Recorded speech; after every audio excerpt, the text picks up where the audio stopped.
ആരോടാ?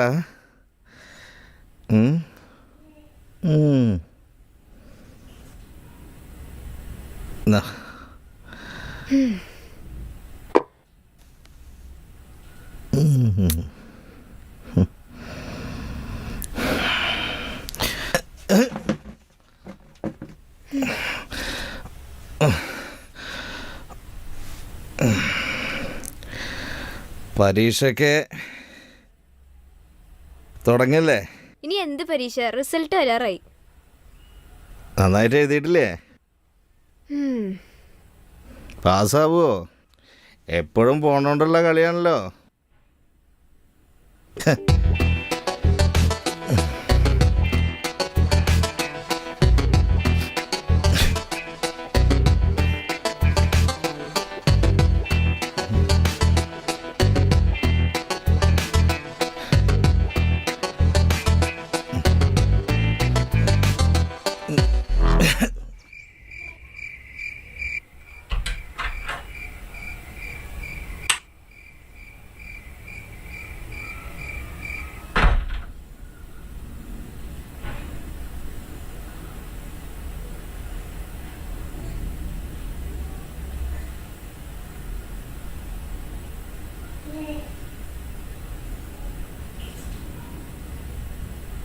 മോളു, പ്രോഗ്രാം കഴിഞ്ഞപ്പോൾ അവരെല്ലാവരും കൂടി എന്നെ ഒന്ന് നിർബന്ധിച്ചു.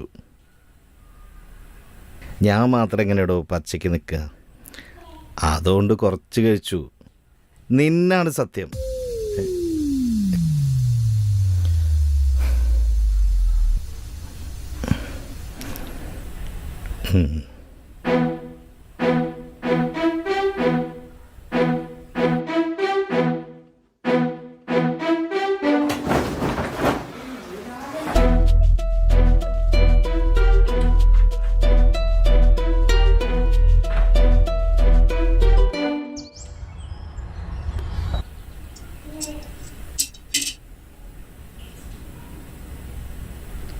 ഇന്നെന്താ ഇവിടെ ആകപ്പാടൊരു ശ്മശാന മൂകത? അത് മോൾക്ക് തോന്നണതാ. പിന്നെ അച്ഛൻ ലയൺസ് ക്ലബ്ബിൽ വെച്ച് നടത്തിയ മദ്യപാനത്തിനെതിരെയുള്ള പ്രസംഗം ഉണ്ടല്ലോ, ഓർമ്മയില്ലേ? അത് വൈറലായിട്ടുണ്ട് കേട്ടോ. എന്റെ കൂട്ടുകാരൊക്കെ വിളിച്ച് അഭിനന്ദനം പറഞ്ഞിട്ടുണ്ട്.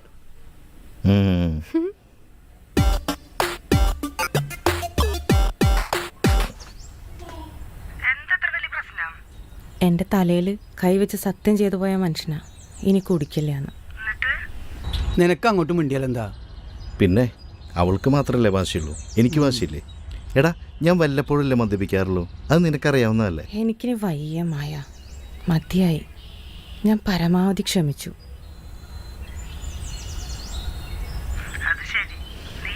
എനിക്കറിയില്ല എന്താവുമെന്ന്, എനിക്കൊന്നും അറിയില്ല. എന്തായാലും എനിക്ക് മതിയായി, അത്ര എനിക്കറിയൂ. എടോ, എല്ലാ കുടുംബത്തിലും പ്രശ്നങ്ങളുണ്ട്. നീ എന്താണ് ഇങ്ങനെ എന്ന് കരുതി ഞാൻ അവൾ പറയുന്നത് മുഴുവൻ കേൾക്കണമെന്നുണ്ടോ? എല്ലാം ഞാൻ സഹിക്കും. പക്ഷേ അവളുടെ ഈ മൗനവ്രതമുണ്ടല്ലോ, അതെനിക്ക് സഹിക്കാൻ പറ്റില്ല.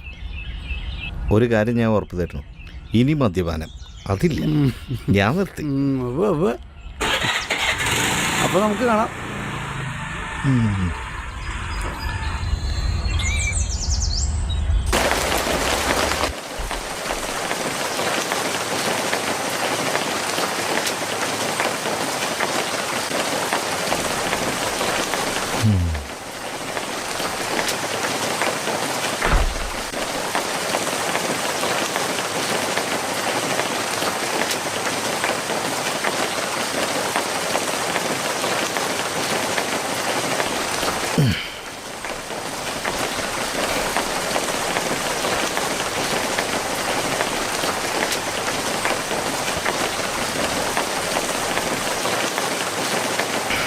ആഹാ, ഇന്നും ഇവിടെ തന്നെയല്ലേ?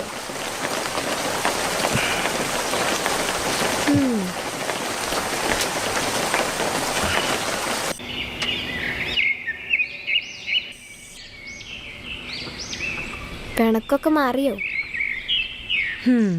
ഡോക്ടർ പറഞ്ഞിട്ടുള്ളതല്ലേ അച്ഛനോട് നീ കഴിക്കരുതെന്ന്. ഒരറ്റാക്ക് കഴിഞ്ഞിട്ടുള്ള ആളാ, നിനക്കറിയാലോ. അതിന് അമ്മ ഇങ്ങനെ പിണങ്ങി നടന്നിട്ട് എന്താ കാര്യം? പിന്നെ ഞാൻ എന്ത് ചെയ്യണമെന്നാ നീ പറയണേ? കെട്ടിപ്പിടിച്ച് ചോദിക്കണോ ഇന്ന് എത്ര പെഗ് കഴിച്ചു എന്ന്? അച്ഛൻ അറിയപ്പെടുന്ന ഒരു എഴുത്തുകാരനാന്ന് അമ്മയ്ക്ക് അറിഞ്ഞൂടെ? അത് മറക്കും. അതൊക്കെ എനിക്കറിയാം. പക്ഷേ അച്ഛൻ്റെ ശരിക്കുള്ള സ്വഭാവം നമുക്കല്ലേ അറിയൂ. ഒരു ദിവസം ഞാനിത് എല്ലാവരോടും വിളിച്ചു പറയും, നീ നോക്കിക്കോ. അതെ, നിന്റെ പെണ്ണ് പറഞ്ഞില്ല യാതൊരു തെറ്റും എനിക്ക് തോന്നുന്നില്ല കേട്ടാ. എടോ, ഇവനിപ്പോ ഡീസന്റാ, ഇവനിപ്പോ കള്ളുകൂടിയൊന്നുമില്ല. എനിക്ക് തോന്നുന്നില്ല. നിക്ക് നീ എന്ത് വർത്താനാടാ പറയുന്നത്? ഞാനൊരു കലാകാരനല്ലടാ. വല്ലപ്പോഴും ഒന്ന് ക്ലബിൽ ചെന്നിട്ട് ചെറുതായിട്ട് 2 അടിച്ചിട്ട് ഒരു കമ്പനി കൂടുന്നതാണോ മദ്യപാനം എന്ന് പറയണേ? എടോ, താൻ നമ്മളെ പോലുള്ള ആളൊന്നുമല്ലല്ലോ. എടാ, നിന്റെ ആരോഗ്യം നീ ആദ്യം നോക്ക്. ആരോഗ്യം ഉണ്ടായാലും നന്നായിട്ട് എഴുതാൻ പറ്റുള്ളൂ. നമ്മുടെ പോലല്ല, അതുകൊണ്ടാ പറഞ്ഞത്. പോവാ നോക്ക്.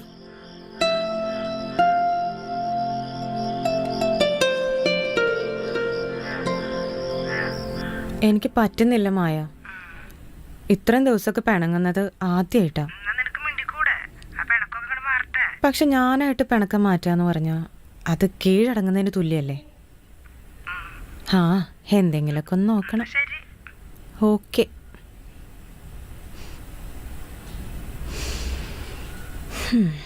അവളൊരു പാവാടാ, നാണം കെട്ടാലും വേണ്ടില്ല. ഇന്നും കൂടി ഞാൻ നോക്കും, ഇല്ലെങ്കിൽ ഞാൻ കീഴടങ്ങട്ടോ. അവൾ വരുന്നുണ്ട് തോന്നുന്നു. ഞാൻ പിന്നെ വിളിക്കാട്ടോ.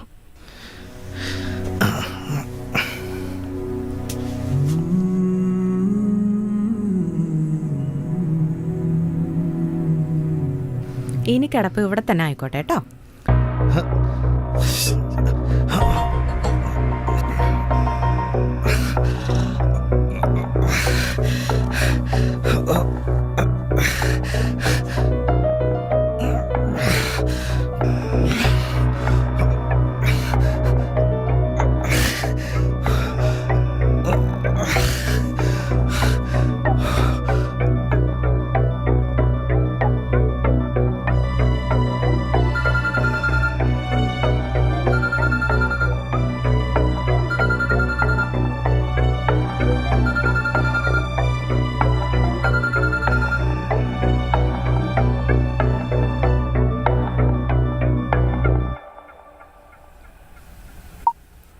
ഏയ്, വേണമെങ്കിൽ ഇവിടെ ഒന്ന് കിടന്നോട്ടെ.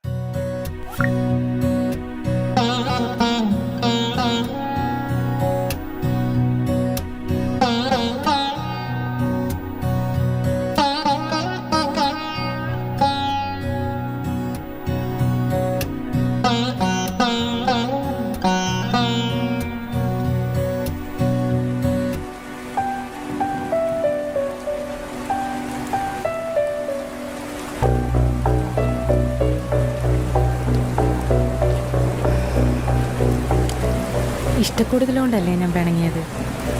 നിങ്ങൾക്ക് എന്തേലും പറ്റിയാൽ ഞാൻ എങ്ങനെ സഹിക്കും?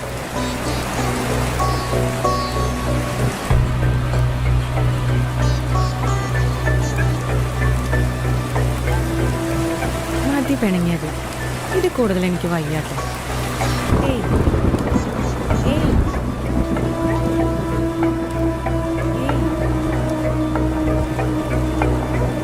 ഏയ്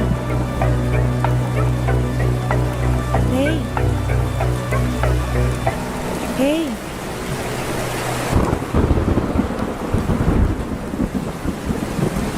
ഹേയ്